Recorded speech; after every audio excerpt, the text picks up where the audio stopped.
तीनों समय की आरती। आजकल आप देख रहे होंगे यूट्यूब के ऊपर जितने भी जो भविष्य वक्ता हैं ये समाधान बता रहे हैं कि युग परिवर्तन में हमारा कैसे जो है बचाव होगा।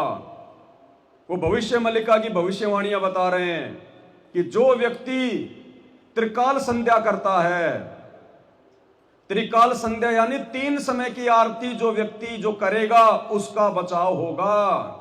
कहते हैं जो त्रिकाल संध्या करते हैं उनकी बात देवता बहुत जल्दी सुनते हैं। त्रिकाल संध्या क्या होता है? दिन में 3 बार पूजा एक समय पर, यानी दिन माने ऐसा नहीं कि पूरा दिन ही या पूरा शाम, ये एक समय और फिर उसी समय पर आपको रोज पूजा करनी है। तो सुबह, शाम और रात्रि में, इसको कहते हैं त्रिकाल संध्या।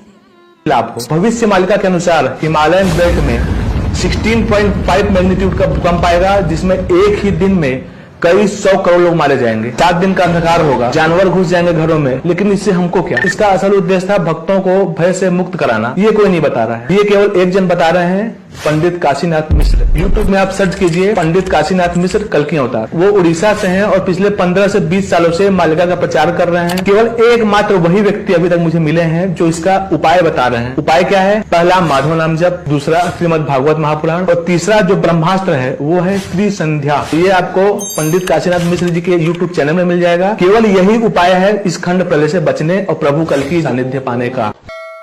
विश्व युद्ध 2025-26 में शुरू होगा। अच्युतानंद ने तो यही लिखे, होली ये युद्धटी है वो आदेश देवटी माधव। कौन आदेश देंगे? माधव। बोलो प्रेम से अंधे कवार हरि हरि। माधव कल्कि, जो कल्कि मानव शरीर में आएंगे वही माधव का निर्देश पर युद्ध होगा। और प्रभु ने युद्ध को रोक के रखे क्योंकि भक्तों का उद्धार नहीं हुआ है। भक्तों का उद्धार नहीं हुआ है, इसी कारण युद्ध देरी हो रहा है, यानी देर हो रहा है। उसी से पहले प्रिपरेशन हो जाओ। अरे भगवान तो चाहते हैं सबको उद्धार करने के लिए। भगवान तो कोई जाति धर्म वर्ण देखते नहीं। अच्युतानंद ने तो लिखे हैं कहीं भक्त के ऊपर गोली चलाएंगे तो भक्त बच जाएगा। तो भक्त को त्रिकाल संध्या करना जरूरी है ताकि वो बचेगा, नहीं तो नहीं बचेगा।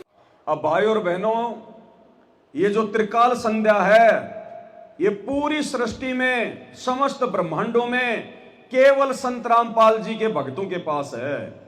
बाकी ये त्रिकाल संध्या किसी के पास नहीं है। किसी को नहीं पता कि ये त्रिकाल संध्या क्या है, जिसका वेदों में स्पष्ट रूप से जिक्र है कि जब वो संत आएगा, वो तत्वदर्शी संत जो होगा, जो वो धीरण नाम संत होगा, वो अपने भक्तों को 3 समय की आरती देगा। लेकिन वो 3 समय की आरती क्या है, क्या उसमें वाणियां हैं, क्या उसमें चौपाइयां हैं, ये इस सृष्टि में संत रामपाल जी के अलावा किसी को नहीं पता।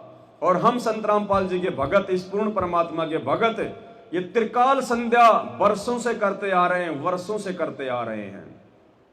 तो बाढ़ भी बाका नहीं होगा जो अपने गुरु को भगवान मानकर और पूर्णतया मर्यादा में रहकर।